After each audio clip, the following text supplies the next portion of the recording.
presento. Mi nombre es Flor María Navarro Gárate, asesora en inclusión laboral del Departamento de Personas y Desarrollo Organizacional del Senado.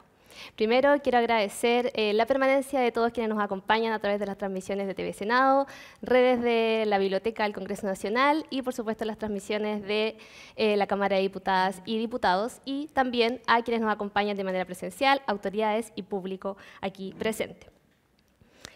Junto con ello, saludar también a Vicente Becerra y Julio Pizarro, quienes nos han acompañado con la interpretación en lengua de señas chilenas a lo largo de esta jornada.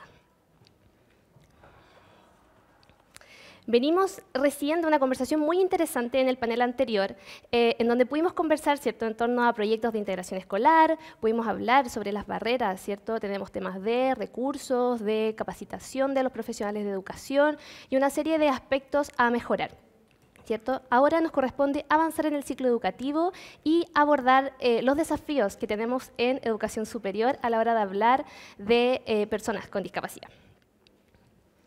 Para ello, quiero presentar a las panelistas que nos acompañan el día de hoy. Por acá tengo a la honorable senadora Yasna Proboste, representante de la región de Atacama e integrante de la Comisión de Educación. Muchas gracias, senadora, por acompañarnos. Muchas gracias a ustedes por la invitación y por la iniciativa. Tenemos también a la diputada Catalina del Real, representante de la región metropolitana y presidenta de la Comisión de Personas Mayores y Discapacidad. Gracias, diputada, por adaptar su agenda y estar aquí con nosotros. Muchas gracias, gracias por la oportunidad de visibilizar a todas las personas con necesidades especiales. Tenemos también a Alejandra Maldonado, jefa del programa de inclusión del Departamento de Evaluación, Medición y Registro Educacional, más conocido como DEMRE. Gracias, Alejandra, por acompañarnos. Gracias a ustedes. Y por último tenemos a Kimberly Cruz Leiva, representante del Centro de Estudiantes en Situación de Discapacidad de la USACH. Gracias, Kimberly, por venir. Gracias a ustedes por la invitación y el espacio. Es súper importante el diálogo, sobre todo de educación superior y de educación como tal.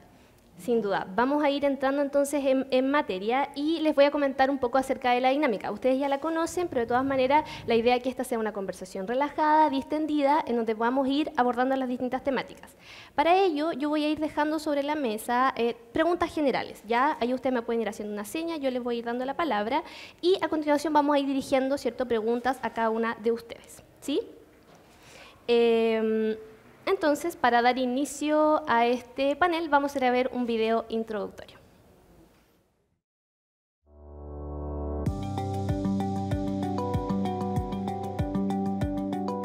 La matrícula total en Chile de educación superior el año 2023 es de 1.300.000 estudiantes, considerando programas de pregrado, posgrado y postítulo, lo que implica un incremento de 3% respecto del año anterior.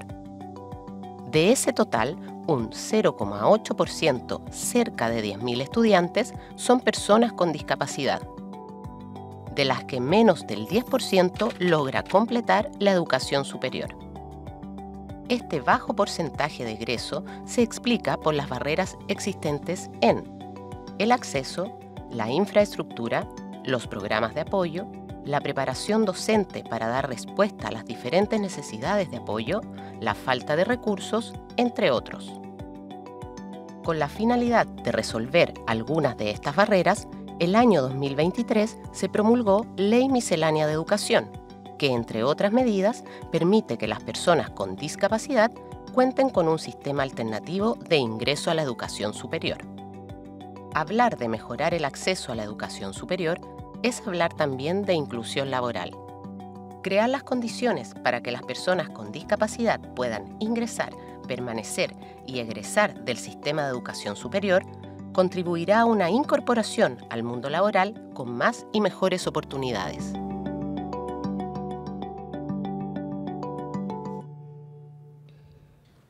Bien. Vamos a comenzar entonces con la primera pregunta a modo general. En el video pudimos ver las cifras, ¿cierto?, que muestran la realidad actual respecto a la participación de personas con discapacidad en la educación superior. Y evidenciamos cifras concretas que nos demuestran una brecha importante, ¿cierto?, una diferencia respecto a las personas sin discapacidad. Entonces quiero preguntarles, ¿a qué creen que se deba esta diferencia? ¿Quién quiere comenzar? Kimberly. Empecemos contigo, cuéntame. Bueno, personalmente desde la vivencia in situ, como estudiante en situación de discapacidad que pasó por esta cantidad de barreras incluso antes de que se aplicara la ley, antes de que tuviésemos en la propia universidad inclusión, por así decirlo, un departamento, un centro de estudiantes, se debe muchas veces a la falta también de acceso, de recursos, a cómo uno viene preparado. Si bien por mi tipo de discapacidad, que es física, no hubo algún tema de programa especial que participar con educación en sí que tuviese mayores apoyos, sí había muchas barreras arquitectónicas. O sea, centrándonos en el territorio que puedo yo clarificar como la USACH, Estación Central. Hablemos cuando yo entré, 2014. Ya han pasado mucho tiempo. Pero podemos decir que, claro, no teníamos ascensores, no teníamos rampas de acceso, no teníamos recursos. Yo me lesioné y simplemente mi única solución fue congelar. Y esto va alargando el proceso educativo, posponiendo quizás también tu propia energía de poder volver. O sea, puedo volver a un territorio donde en el mismo territorio yo me lesioné, donde en ese mismo territorio me vi afectada físicamente, emocionalmente, en cuanto a poder desarrollarme en un ámbito profesional algún día. Entonces, vemos como las primeras barreras que trae el entorno. Tenemos otras barreras también que se dan en torno a otros tipos de discapacidades, donde tenemos problemas comunicacionales, lo vimos sobre todo en pandemia, para nosotros fue un desafío que tuvimos que tener páginas adaptadas, tuvimos que tener intérprete de lengua de señas. Si bien hoy en día contamos con el recurso, generalmente las instituciones de educación superior no cuentan con el recurso intrínseco desde recursos propios. Nosotros sí, pero hubo una lucha detrás de esto. Muchas entidades de educación superior se acogen a los recursos que da el SENADIS. Si bien el Estado da estos recursos para que la persona pueda tener una interpretación de lengua de señas, es un recurso concursable, no es un recurso permanente. O sea, si tú no tienes un acceso permanente al intérprete, si tú quieres y no te ganaste el recurso, no puedes acceder a la comunicación entre tú y un profesor, entre tú y tus compañeros, grupos de trabajo. Si tú no tienes las barreras, o sea, no tienes la tecnología y no sabes manejarla y estás en discapacidad visual, tú no puedes acceder a la información de un facsímil, a una prueba, a un control, a la información que te traslada a la universidad para que tú aprendas. Entonces nos vimos con distintas barreras y todo va a depender del tipo de discapacidad. También hoy en día tenemos las neurodivergencias, que si bien siempre han estado, hoy en día las personas se sienten con un poco más de confianza de poder decir, oye, tengo esta situación, necesito ajustes porque mi forma de aprendizaje es distinta, necesito un acompañamiento porque mi profesor, mi docente, necesita compartir de una forma distinta el material conmigo, necesito un tiempo más para la prueba o incluso necesito tener algo en la mano para poder yo desempeñarme de forma tranquila en mi evaluación. Esas son las barreras que nosotros hemos ido detectando, que en sí no se dan tanto in situ en la entrada, muchas veces se dan en el territorio como tal y se dan cuando la persona ingresa.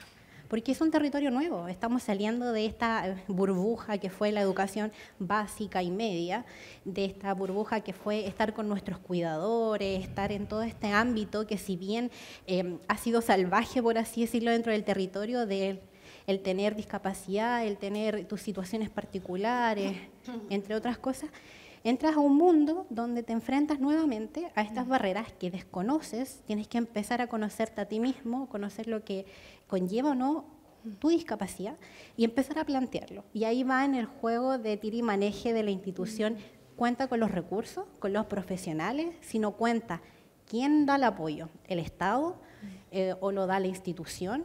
¿Lo dan las personas particulares? ¿Cómo se consigue? ¿Cómo se financia? Y es así como las personas, claro, ven, chuta, llevo tanto tiempo, tengo estas barreras, ¿será mejor cambiarme? ¿Será mejor renunciar? ¿Será mejor dedicarme a una carrera más fácil, donde quizás pueda sacarlas menos años, sea más cerca de mi territorio? Porque muchos también vienen de región y vienen de otras partes. Por ejemplo, yo vengo de San Bernardo, o sea, hace poquito tenemos el metro. Recuerdo cuando ingresé a la universidad me tomaba 2 horas y media llegar a las 8 de la mañana a la universidad. O sea, entre salir de mi casa, el territorio, todo lo que conlleva la salvajidad de la calle. Y hoy en día tenemos, ¿cuánto?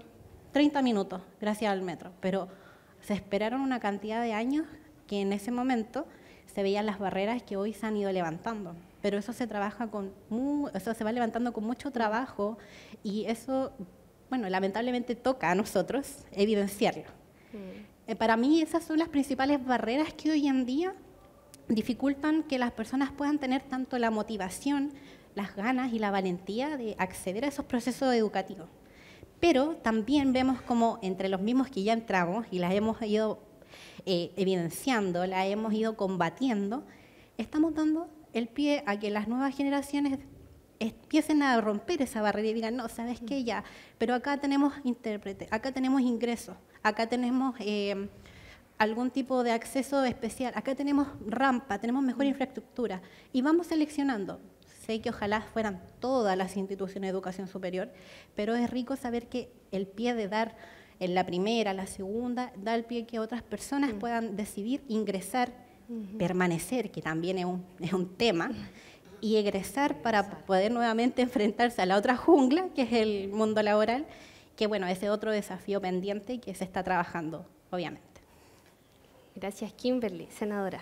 Yo quisiera, hay algo que señaló Kimberly, y a lo mejor es muy al pasar, pero quiero tomarme de aquello, de los ajustes, dijo Kimberly.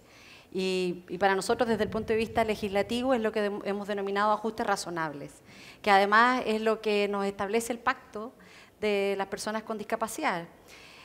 Yo quiero comentar y me siento muy grata de poder estar aquí en la Biblioteca del Congreso, porque la biblioteca fue siempre un gran apoyo, ha sido un gran apoyo, no solo en la accesibilidad universal, sino también desde el punto de vista de la generación de conocimiento. Y yo me recuerdo que conversamos largamente con gente de la biblioteca el año 2015, presentamos indicaciones el año 2016, perdimos esas indicaciones de ajustes razonables en la Comisión de Educación, y solo logramos incorporar ajustes razonables en la Ley de Educación Superior el año 2018. Entonces, este ha sido un camino lento para las personas con discapacidad, para su familia, pero también para la sociedad. Un camino lento que de alguna forma ha obligado a que nos agrupemos, que se agrupen las personas que viven con discapacidad, que compartan sus dolores, sus esperanzas, pero que también se coloquen en el espacio de exigir el cumplimiento de derechos. Y también ha sido lento para nosotros desde el trabajo legislativo, porque hoy día se han ido acumulando leyes, normativas, declaraciones, comisiones, se ha ido generando un espacio más amplio de sensibilidad respecto y de reconocimiento a los derechos, pero en el ámbito de la educación, yo he escuchado con atención el panel anterior, y es más necesario que nunca el que uno dibuje trayectorias, desde la educación inicial hasta la educación adulta, porque nosotros tenemos que entender en que esto se tiene que enfocar desde la perspectiva de derechos. Primero, de la perspectiva de los derechos humanos, de la Declaración Universal de Derechos Humanos puesto en materia educacional, garantizar educación para todos. Segundo, desde la perspectiva de los pactos internacionales que Chile ha suscrito, entre esos el Pacto de Discapacidad. Y tercero, en la Agenda 2030 de Desarrollo Sostenible, particularmente en el objetivo cuarto, respecto de los temas de inclusión educacional. Entonces, en la nota introductoria, en el video, se daba cuenta de la última iniciativa legal, que fue una indicación que presentamos en la ley miscelánea el año pasado, y que de alguna forma Alejandra también desde el DEMRE ha venido empujando silenciosamente desde hace ya mucho tiempo, y que se permite hoy día, o sea, más que se permite, está en la ley, en que las personas con discapacidad inscritas en el registro, que forman parte del programa PASE, que es un programa de acceso, ingresan a la educación superior sin pruebas de acceso o cualquier instrumento que los reemplace. Eso ya es un hecho que era muy distinto, porque habíamos dado un primer paso en la Ley de Educación Superior de ajustes razonables el año 2018, pero que aún así era complejo porque los instrumentos finalmente no estaban adaptados a toda la diversidad de discapacidad.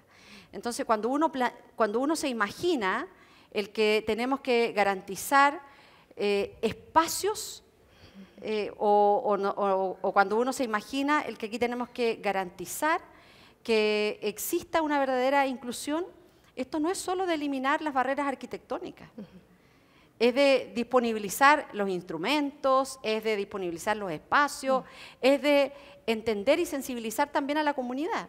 Y lo digo a propósito del rol y escuchando al secretario general del Senado. A veces hay preguntas que se hacen en este espacio de decir, pero mira, como se ajusta el comité, entonces a esta persona la vamos a sacar de la oficina. Entonces uno dice, no la puede sacar de la oficina. ¿Y por qué no la puede sacar? Porque tiene una discapacidad y no puede ver en que el baño está sucio. Y por eso que solo ella tiene que usar el baño. Temas que son básicos, pero que tiene que ver con que aquí no basta con declarar el que vamos a tener un espacio que sea inclusivo.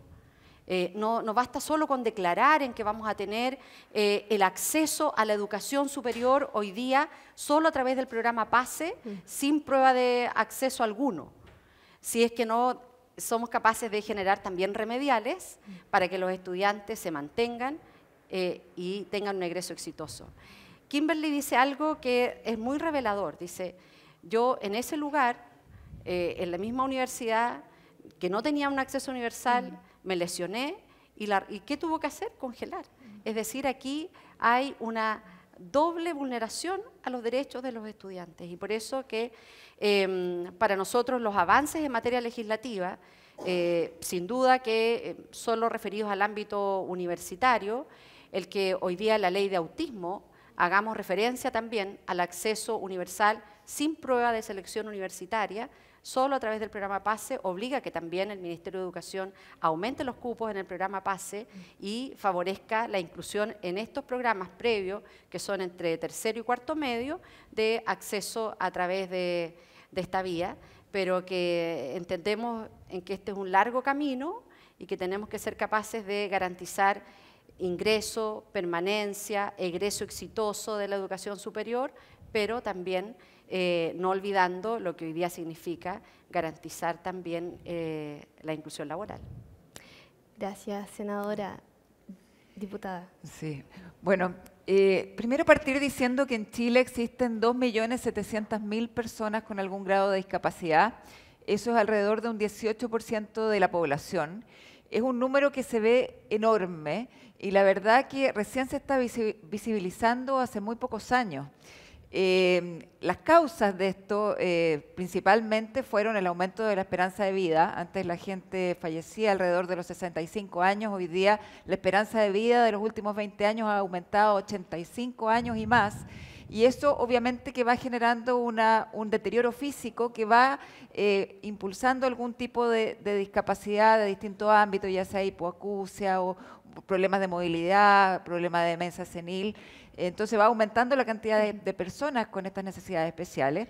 Y también los avances de la medicina. Paradójicamente, el que tengamos mejor medicina hoy día salva vidas, pero también mucha gente que es salvada queda con algún grado de discapacidad, pensando por ejemplo en niños que nacen muy prematuros que antes no se podían salvar y que hoy día son salvados, o incluso personas con un derrame cerebral que antes no tenían ninguna posibilidad de sobrevivencia, que hoy día sí sobreviven, pero que quedan con algún grado de discapacidad. Por lo tanto, esto va en aumento y tenemos que estar muy preparados para que la cantidad de población con necesidades especiales va a seguir cada día aumentando.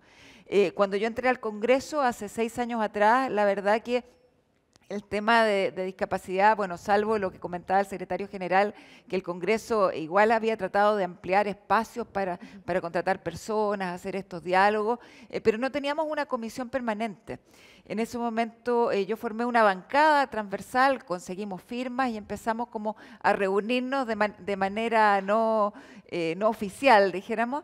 Justo nos tocó la pandemia y seguimos reuniéndonos por Zoom. Y fue súper importante porque empezamos a visibilizar en pandemia temas de discapacidad que a lo mejor eran detalles, pero que fueron muy relevantes para algunas personas. Por ejemplo, en el momento que estábamos todos recluidos en la casa, nadie podía salir, nosotros levantamos el tema de los niños con TEA o con algunas condiciones de ese tipo que necesitaban una hora al día para poder salir, para poder tener algún, más que esparcimiento, un relajo de no estar encerrado. Para ellos era muy importante. O, por ejemplo, en las residencias sanitarias y los hospitales, cuando recién partió la pandemia, todas las personas con COVID tenían que ir solas, no dejaban entrar a nadie acompañando. También levantamos el tema que las personas con necesidades especiales, sobre todo niños con autismo, con tema de síndrome de Down o incluso personas con una discapacidad importante que necesitaban su cuidador, tenían que entrar a las residencias sanitarias y a las clínicas con un acompañamiento. Bueno, todas estas cosas se fueron dando en pandemia, fuimos avanzando y finalmente hace 3 años atrás logramos junto a la diputada Carolina Marzán, cateteamos harto ahí en la Cámara porque siempre es difícil conseguir las salas, conseguir los apoyos, pero conseguimos tener una comisión permanente de adultos mayores y discapacidad, lo que nos tiene súper contentos. La Carolina fue la presidenta en el periodo anterior, ahora estoy presidiendo yo, y además es una bancada muy transversal. La verdad que las diferencias políticas quedan de lado, lo importante ahí es trabajar por las personas y seguir avanzando en estos temas. Y bueno, yéndonos más hacia la pregunta, además de lo que decía Kimberly, de todas estas barreras que se generan dentro de la educación superior, barreras de acceso, barreras de acompañamiento, de infraestructura y de diversas cosas, también existe una barrera más allá, que es la estimulación temprana y el proceso continuo que se genera para llegar a la universidad. Porque finalmente, claro, podemos tener una ley que les permita a las personas entrar sin una prueba, pero mantenerse es muy difícil y sobre todo cuando hay lagunas educativas importantes. Un niño con una discapacidad intelectual, me he reunido con muchos padres que me dicen en un jardín infantil no los aceptan, por problemas tan básicos como que no pueden controlar esfínter hasta muy avanzada edad. Hay niños de 6 años que todavía no controlan esfínter, o no se pueden comunicar a través del lenguaje, o tienen temas de movilidad muy severos que en el jardín les hace imposible recibirlo. Entonces, desde el jardín infantil ya van quedando con un déficit que luego se acrecenta en la educación escolar, también por lo mismo, porque si están en un colegio privado es mucho más caro, en general les cobran más, tienen que ir con un tutor. Si entran a la educación pública es más difícil porque existe todavía muchas barreras en cuanto a la capacitación de los profesores, a la cantidad de profesores en un aula, a los accesos, a la discriminación de los compañeros, que es un tema no menor, que muchas mamás me dicen que finalmente los han cambiado a escuelas especiales y los han sacado del colegio regular por la discriminación, por el bullying o porque quedan muy aislados también. A lo mejor no hay bullying, pero cuando salen al recreo el niño queda solo en la sala. Entonces, cosas como esos detalles, que para uno puede ser un detalle, pero para estas personas son tremendamente relevantes. Y con esta laguna académica que se genera desde la detección temprana hasta todo el proceso educativo, llegan a la universidad y por supuesto que se les hace mucho, mucho más difícil poder mantenerse. Alejandra, quiero dirigirte una pregunta a propósito de lo que ha ido surgiendo en esta conversación. La senadora nos comenta, ¿cierto?, y nos pone sobre la mesa el tema de los ajustes razonables, ¿cierto? Desde el DEMRE, desde el año 2017 que se están implementando ajustes razonables a las pruebas de acceso a la educación superior, ¿cierto? En ese entonces, tengo acá la cifra, 472 personas lograron rendir su prueba y en el último proceso de admisión del 2023 se registran más de 7.000 ajustes razonables implementados en esa prueba. Sin embargo, eso no se ha traducido necesariamente en mayor participación de personas a la hora de matricularse en las distintas universidades que tenemos a lo largo del país.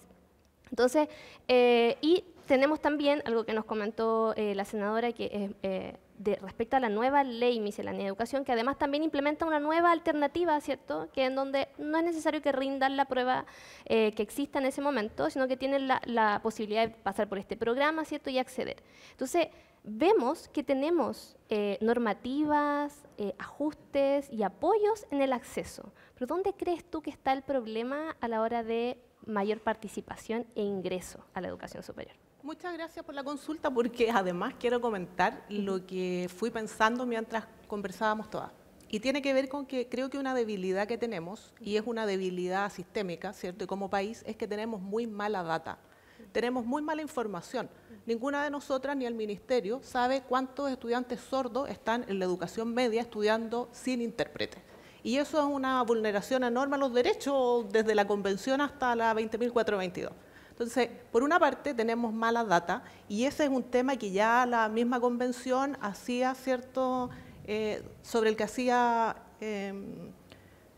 cuenta y pedía a los países que por favor generaran datos, porque necesitamos saber quiénes son y dónde están para generar, ¿cierto?, los apoyos que se requieren. Y así como no sabemos cuántos jóvenes sordos están abandonados dentro de un aula de personas oyentes sin acceso a la educación, tampoco sabemos cuántos son los que están en educación superior. ¿Ya? Entonces, digamos que de alguna forma, la manera en que hemos ido construyendo el sistema educativo hace de que eso empiece a ser un problema particular de la institución y de la persona con discapacidad. Por lo tanto, dejamos a cargo de la institución de educación superior ver qué hace y de la persona ver qué hace. O sea, postular un proyecto de SENADI que yo no sé si le alcanza para que esté en todas sus clases con intérprete. Yo creo que no. ¿Ya? No, aquí Kimberly me lo sopla. Entonces, creo que por una parte tenemos mala data. Y con mala data es muy difícil construir ciertas políticas que sean eficientes. Por otra parte, además de tener mala data, tenemos mala fiscalización. Y eso es un problema brutal, porque se ha avanzado mucho en normativa. O sea, uno ve lo que la ley dice, ¿cierto? Todo el esfuerzo que se hace aquí en el Congreso, y salen leyes fantásticas. El problema es que esa ley no tiene una implementación en las instancias que correspondería. ¿Por qué te lo digo como tan fehacientemente? Porque el DEMRE en su momento, cuando empezó, ¿cierto?, este programa más sistemático de ajuste, la gente dijo, oye, sí, qué bueno que hicieron esto. En realidad lo único que se hizo fue actualizarse al requerimiento de la normativa. Eso hizo. Ya. Eso quiere decir que todas las instancias, las instituciones tienen que hacerlo. Y ¿quién es el que fiscaliza eso? Yo no lo sé. Quizás estoy mal informada, no sé. Pero creo que ahí hay un debe, porque la normativa existe y lo que pasa es que si uno cree que la normativa es insuficiente, empieza a generar más normativa y al generar más normativa solo tienen más confusión, porque hay actores que no entienden qué fue lo que cambió con la última normativa. Y uno dirá, pucha, que les falta un equipo de asesores o quizás no sé por qué no entienden. Pero ahí hay un tema persistente. Entonces, hay normativa, no hay muchos datos y hay mal seguimiento, lo que quiere decir también que la fiscalización no existe.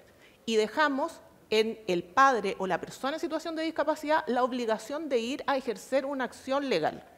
Si tú tienes una persona en situación de discapacidad que quiere estudiar en una universidad, no quiere entrar a esa universidad habiendo demandado la universidad, ¿te fijas? Entonces es una responsabilidad enorme y brutal que se pone sobre el individuo. Entonces, en el panel hace un rato, decían hay cientos.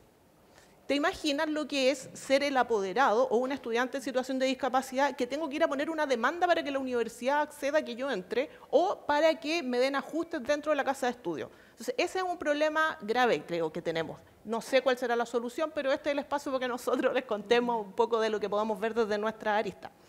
Entonces, ahí se genera una dificultad porque pareciera que a nivel de educación superior, por ejemplo, el Estado es muy pequeño. Entonces, nosotros decimos, hoy sí, en el Estado, cuando uno, ¿cierto?, no está trabajando todavía y le dicen el Estado o el Congreso, se imagina un lugar de grandes sabios o mucha gente específica que sabe. ¿Cuántas personas existirán dedicadas específicamente a los temas, ¿cierto?, de educación especial o de educación inclusiva en la institucionalidad hoy día? Estoy segura que no deben ser 10 personas. Y eso no puede ser. ¿Por qué? Yo no estoy diciendo que necesitemos como la grasa ni la burocracia, pero estos temas requieren de especialización. Y tú no puedes hacer recaer la respuesta de un ajuste, de una solución técnica en un equipo que se institucionalizó una vez para determinada condición. Y eso lo digo como a partir de nuestra experiencia en el DEMRE. Nosotros tenemos que recibir un abanico tan grande de requerimientos de distintos tipos, ¿cierto?, de personas, de situaciones de discapacidad, y para encontrar la solución tenemos que echar mano a la red de académicas de instituciones de educación superior. porque nosotros no tenemos esa capacidad en forma independiente y nosotros como país yo creo que no tenemos la conciencia de que eso es una inversión que necesitamos hacer, que a lo mejor ya está esa gente, existe en este país, pero tú no la congregas para hacer este tipo de trabajo. Entonces yo después espero, en el caso de educación media, que las personas, las 4 personas que contrataron en el PIE, me den respuesta a una situación de complejidad educativa enorme. Y esa gente no te puede dar respuesta. No te puede dar respuesta y tú crees que con la subvención o el financiamiento no te va a dar. Aunque tú les pongas 10 veces más plata, ese mismo grupo no te va a dar, porque estos son problemas que están más allá de un grupo muy pequeño, necesitas una masa crítica más robusta. Entonces, ese yo creo que es un tema importante, de tener claro que es así. Y ya como para no seguir hablando, porque si no me dan cuerda aquí, es que algo que mencionaba la senadora y también la diputada, es muy importante el tema de la trayectoria educativa. Porque ¿qué es lo que he podido yo ver? Está tan fragmentado el sistema que pareciera que las instituciones de educación superior sospecharan si este estudiante de la educación media tuvo o no un ajuste. Y a ver, pero ¿cuál era el ajuste que tenía? ¿Y será en realidad tan cierto que en la educación superior se necesita? ¿Y por qué en la educación superior yo tengo que darle un ajuste? Si el estudiante es el que se tiene que ajustar a mí.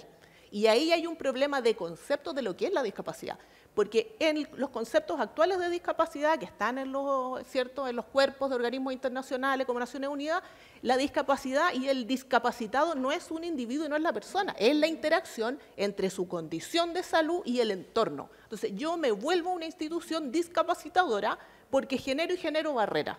Entonces, ahí tenemos un problema como de concepción, porque en general creo que las normas que se instalan en el país, la lógica, corresponde a un viejo concepto de discapacidad, al concepto que teníamos antes, donde la persona es el discapacitado. Ya hoy con eso me voy a callar por el momento. Alejandra, nos ha dejado aplausos espontáneos aquí del público. Alejandra nos ha dejado aquí una inquietud, varias inquietudes, ¿cierto? Tenemos temas de datos, tenemos temas de fiscalización y en el fondo surge una inquietud de parte de la responsabilidad que tienen las entidades de educación superior al recibir a estudiantes con discapacidad y al hacerse cargo de eso, porque es un derecho y tenemos legislación en torno a eso. Entonces, quiero preguntarte, Kimberly, tú que estás dentro, tú que vives esta realidad. Hay un lema muy característico que ha sido un emblema para el colectivo de personas con discapacidad que dice nada sobre nosotros sin nosotros. Y desde ahí, ustedes son el primer centro de estudiantes con discapacidad en el país y están liderando una iniciativa nueva que me imagino que tuvieron que pasar un montón de desafíos para conseguir ese apoyo, para implementarlo. Entonces, quiero preguntarte a ti, considerando todo lo que ya nos dijo Alejandra, lo que hemos ido conversando acá, ¿cómo ves tú desde dentro? ¿Cuáles serían esos desafíos y esas brechas que desde dentro de las universidades tendrían que estar abordando para efectivamente apoyar la permanencia y un posterior egreso con éxito? Bueno, vemos cómo los primeros vestigios de estas barreras son sobre todo la información, o sea, el trato digno de las personas en situación de discapacidad, o sea, es decir, persona en situación de discapacidad. Ejemplifica un sujeto, que en este caso comparte una situación de discapacidad, lo que decía Alejandra, en el sentido de que tiene una barrera producto del medio, la sociedad o su afección. No es una persona con una capacidad distinta, no es una persona con una necesidad permanente, especial. Al contrario, es una persona simplemente, sigue siendo el sujeto de derecho, que adquiere una situación particular. Llamaríamos también persona con neurodivergencia también, pero ejemplificar el sujeto es lo principal a la hora de referirse, a la hora del lenguaje. Empezamos con la contextualización de quién es la persona en situación de discapacidad. Luego de esto, nosotros entendemos que esta persona tiene una necesidad que cabe por el medio, las barreras del momento o su propia afección, que contextualiza en este caso una barrera. Esto nos manda al primer desafío, o sea, ¿qué barrera tenemos enfrente y cómo nosotros la podemos sobrellevar con los mecanismos que tenemos? Como centro de estudiantes nos congregamos entre 15 a 20 personas, todas con algún tipo de discapacidad, ninguna sabiendo qué barrera necesita, pero todas con una misma necesidad. No podemos estar en la educación superior, no podemos avanzar. ¿Qué hacemos? Esto surgió de una necesidad. No tenemos fiscalización, no tenemos a quién recurrir. En mi caso particular, antes de que nosotros tuviéramos un centro de estudiantes, me lesioné. ¿A quién recurro? Universidad, no podemos hacer nada por ti, congelar. No podemos pelear por uno. ¿Qué hacemos? Necesitamos pelear por ese uno. ¿Cómo lo hacemos? Nos congregamos. Entonces nace de la sociedad civil, nace de esta necesidad de la comunidad universitaria el primer centro de estudiantes. Claro, hubieron intentos anteriores de forma triestamental. Entendamos que nosotros como entidad también somos un gobierno universitario, tenemos tres poderes también que nos van representando. Nosotros somos el estudiantil. No funciona. Intentamos hacerlo de otra forma, no funciona. Nos volvemos a congregar como estudiantes con algunos profesionales en ese sentido que también participaban dentro de los programas de apoyo que se incentivaron también de la necesidad estudiantil de estas brechas educacionales, que no solamente van de estudiantes en situación de discapacidad que tienen estas brechas, sino que van de estudiantes de colegios técnicos, de colegios municipales, y lo puedo ver en mi propia vivencia. O sea, tuve todas estas barreras, ya tanto de colegio técnico, de colegio municipal, barreras de educación por estar 2 semestres con exámenes libres, porque fisiológicamente tenía complejidades. Pero con todas estas barreras tenemos estos programas de apoyo. Estos profesionales se incentivan a la masa, a 15, 20 personas, oigan, ustedes tienen derecho, infórmense, oigan, ustedes tienen derecho, peléenlo. Y esta masa se convierte en un movimiento. Y nos convertimos en el CEICS, Centro de Estudiantes de Personas en Situación de Discapacidad de la Universidad de Santiago. Nacemos en base a una necesidad intrínseca de luchar por uno. Y hoy en día, cuando ese uno nos dice, ¿sabes qué? Me están vulnerando mi derecho, mi profesor está diciendo que yo no sirvo. ¿Por qué? Porque como mi estatura no llega al principio de la pizarra, y este profesor dice que yo no tengo la capacidad para hacer clase. O sea, ¿estamos jugando la capacidad de una persona por cuánta altura tiene?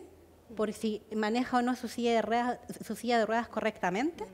¿O estamos jugando la capacidad por realmente si esa persona cuenta con la vocación, los valores, los conocimientos para poder transmitirlo a un estudiante, que debería ser la manera correcta de juzgarlo? Y nosotros luchamos por ese uno. Este movimiento nos hizo ser reconocidos por la CONFET y asimismo ser reconocidos institucionalmente por nuestros propios estudiantes y comunidad universitaria, en donde hoy en día nosotros tenemos tanta potestad como la FEUSACH, que es nuestra federación, en donde nos llevamos a la par y en donde nuestras necesidades son... No podemos hablar nosotros de discapacidad porque hay un centro de estudiantes en discapacidad. Por ende, sin ellos no están en el diálogo, nosotros no podemos hablar de discapacidad, porque necesitamos a las personas que lo viven día a día. Y por eso nace el lema, o sea, nada para nosotros sin nosotros. Y en eso ha habido una participación, en donde hemos estado y hemos conseguido, en base a esta lucha también, que la universidad, y que en este caso, nos reconociera. ¿Cómo nos reconoció? Primero, sabiendo que existíamos. Después, creando un alter ego en ese sentido interno. Una personalidad interna que velara por los derechos de las personas en situación de discapacidad y los ajustes razonables. Tomando en ese sentido un rol de administrar recursos que al principio se ganaban por proyecto y hoy en día son parte de los recursos de la universidad. Obviamente no siempre dan abasto. Distintas instancias como paros nos han ido llevando a otras situaciones, como por ejemplo, hemos conseguido financiamiento. No solamente tenemos el financiamiento del Estado como gratuidad. Hoy en día, si un estudiante se extiende más allá por hecho de situación personal, producto de su discapacidad, cuenta con una beca que no es parte del Estado. Pero esta beca asegura un financiamiento para que termine su carrera universitaria. Cuenta con apoyos, con ajustes razonables, cuenta con intérprete de lengua de señas que no requiere que sea de SENADE ni que requiere que sea de otra entidad. Entonces, estos apoyos y ajustes han hecho que estas barreras se vayan eliminando y hoy en día tenemos estudiantes participando, pero sobre todo para mí es importante la participación y la fiscalización. Y de ahí nace también en que nosotros mismos somos fiscalizadores, y somos fiscalizadores del espacio. En el gobierno universitario nosotros decimos, oye, nuestro profesor no está haciendo cosas, nosotros contamos con un documento que se llama Carta de Ajuste, en donde esa carta de ajuste es realizada por una serie de profesionales en donde examinan qué requiere cada estudiante, si más tiempo, algún tipo de situación particular, eso lo verá el profesional. Y este ajuste va en respaldo a la 20.422. Por ende es un documento legal. Se presenta a cada profesor, se presenta, y este profesor o este docente no quiere hacer cargo de esta carta, no importa, no hace cargo, nosotros vamos. Primero, antes que todo, como sociedad, comunidad universitaria, en apoyo a un estudiante. Y eso ha hecho que se empodere y que las personas digan, no, sabéis que acá, si bien aún quedan mucho que trabajar, porque obviamente no se puede levantar todas estas temáticas de la nada, no están los recursos, ni humanos, ni tampoco financieros, entendemos eso, y también hay que ser flexible en entender que aunque uno necesite tantas cosas, hay que priorizar a lo que es más importante.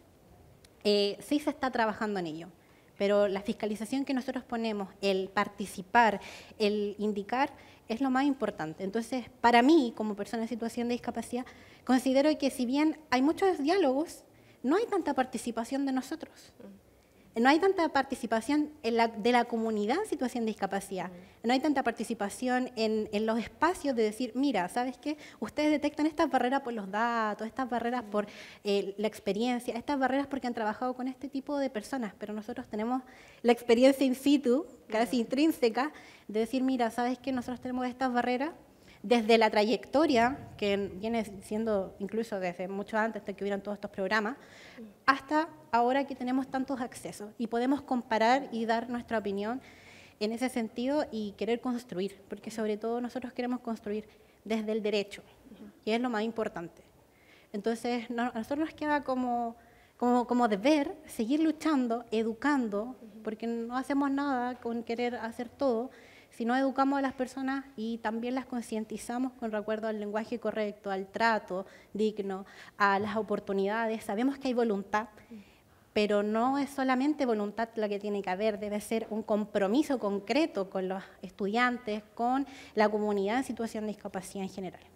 Qué interesante, Kimberly, lo que ella nos plantea, porque nos habla acerca de la necesidad, ¿cierto?, de incorporar a las personas con discapacidad a la discusión, ¿cierto?, ponerlos y hacerlos parte, ¿cierto? Y también nos deja una interrogante respecto a la discriminación arbitraria que existe. No podemos negarla. Diputada. A ver, yo tengo que ir a votar ahora en poquititos minutos, así que solamente hacer una intervención final. Hablar de que el tema de la educación y llegar a la educación superior es la mayor incentivo y cambio en el fondo de movilidad social. Tiene una importancia tremenda en ese sentido y por eso tenemos que hacer todos los esfuerzos para partir desde una temprana edad para que las personas en situación de discapacidad logren llegar a la universidad y luego al mundo del trabajo. En el tema del mundo del trabajo, nosotros hemos estado trabajando este año en la Ley de Inclusión Laboral, en la segunda Ley de Inclusión Laboral, porque la primera que está vigente hace que se tenga que contratar obligatoriamente a un 1% de los empleados de una empresa de más de 100 personas.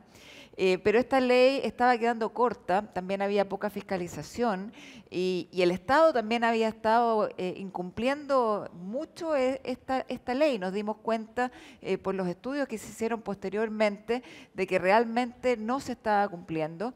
Por eso hoy día estamos sacando adelante esta nueva ley reforzada que obliga a un 2% de personas con discapacidad a ser contratadas, pero además tiene desincentivos porque antes en el fondo si una empresa decidía no contratar podía pagar una multa o podía entregar unos fondos a algunas fundaciones, dijéramos, pero no había tanto incentivo a contratar. Hoy día las multas son más grandes, los dineros destinados a fundaciones son mucho más restrictivos y específicos, por lo tanto va a haber un incentivo mucho mayor a que la gente sea contratada. Pero también por el otro lado, necesitamos que quienes vayan a ser contratados estén capacitados, porque también nos decían las empresas, pucha, en las escuelas especiales, por ejemplo, los niños o los jóvenes salían sin ninguna certificación, ni siquiera con un cartón de cuarto medio. Entonces, ¿cómo voy a contratarlos yo? Finalmente terminaban haciendo labores menores, como labores de aseo, de apoyo, servicios muy menores. Y lo que nosotros queremos es una integración real, donde realmente las personas con discapacidad ojalá puedan llegar con como técnicos, como profesionales, a ocupar rangos importantes y hacer una carrera dentro de las empresas para poder llegar a ser gerente general, directores. Queremos que realmente haya integración y para eso tenemos que preocuparnos de que todas estas personas puedan entrar a la educación superior o a la educación técnica y finalmente ser un real aporte a la comunidad de manera pareja y igual en la cancha. Diputada, muchas gracias. Queremos liberarla. Sabemos que tiene que participar de la sala y nosotros ya estamos con el tiempo cumplido para cerrar. Nos faltó tiempo, sin duda, para poder terminar. Gracias, diputada. Senadora, últimas palabras. Yo quiero ser muy breve, bueno, saludar al presidente del Senado que nos acompaña. Kimberly señaló algunos temas que a mí me parece bien importante reforzarlo desde el punto de vista de cuáles, en nuestro juicio, tienen que ser los principios rectores en materia de inclusión educativa. ¿Ah? Si bien es cierto, hoy día el tema es educación superior, pero estos son principios y por lo tanto están a la base de todo nuestro sistema educativo y que tiene que ver con acceso universal, donde ya hemos señalado que acceso universal no es solamente el espacio, sino son las herramientas. Otro de los principios tiene que ver con garantizar aprendizaje a lo largo de toda la vida, con garantizar aprendizajes que sean equitativos, asegurar esa equidad de los aprendizajes para las personas con discapacidad.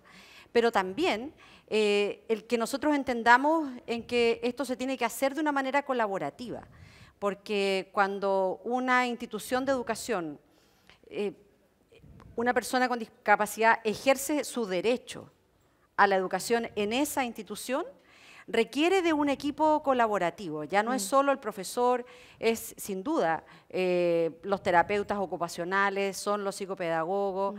Y estos espacios además nos sirven para difundir iniciativas que hoy día son ley, porque en el ejercicio de los derechos, si la gente no conoce sus derechos, no los puede ejercer. Entonces yo quiero señalar hoy día, si bien es cierto este panel es materia de educación superior, hemos contado ya una ley que ya lleva 1 año de implementación, en donde las personas con discapacidad acceden a la educación superior sin necesariamente rendir la prueba de acceso, pero para eso tiene que haber participado en el programa PASE de acceso a la calidad de la educación en 3º o 4º medio, pero también en el sistema escolar, porque hay algo que aquí se planteó y no quiero que quede una duda al respecto. Hoy día a ningún estudiante en Chile, aunque vaya a una escuela particular pagada, le pueden cobrar más. A nadie le pueden cobrar más. Y a nadie le puede exigir que sea él el que lleve a su tutor sombra o su apoyo. Eso hoy día es parte de una ley. Es cierto que aquí no tenemos como este consejo de sabios para hacer las leyes, pero quiero decir que para la ley de trastorno espectro autista se unieron 3 comisiones en el Senado, la Comisión de Educación, la Comisión de Salud y la Comisión de Mujer. ¿Por qué estas 3 comisiones? Porque la mayoría de las cuidadoras son mujeres y por lo tanto esta era una ley que nosotros esperábamos tuviese un reconocimiento a este rol de las mujeres en materia de cuidado. En salud porque es evidente el acceso y en educación también, para ir eliminando todas estas barreras y garantizar desde la perspectiva de derechos el acceso a la educación. Se realizaron 80 o más sesiones y recibimos a 89 organizaciones. Organizaciones de la salud, especialistas, técnicos nacionales, extranjeros. Es la forma como construimos, al menos en el Senado, iniciativas que nos permitan escuchar, acoger.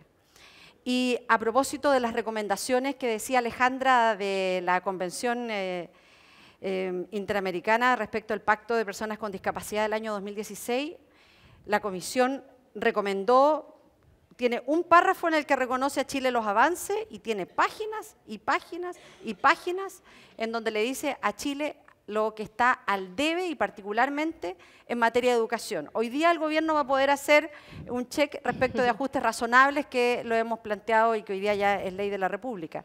Pero nos quedan desafíos y yo que aprovecho que está aquí el presidente del Senado. El decreto ley 3500, que es el decreto de pensiones en Chile, tiene 167 veces el vocablo de invalidez. Cuando tú le dices a una persona que recibe una pensión por invalidez, estás negándole su derecho, te estás diciendo tú no eres válido.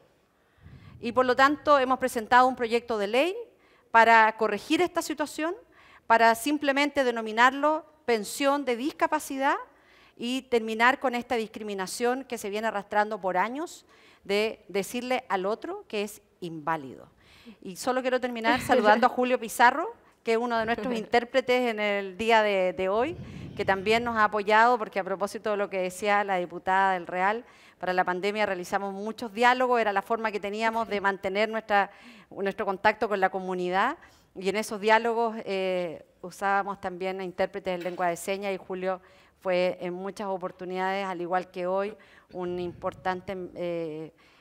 importante posibilidad de comunicarnos con personas con discapacidad. Así que muchas gracias. Gracias, senadora. Tenemos que ir cerrando, estamos ya en el tiempo máximo.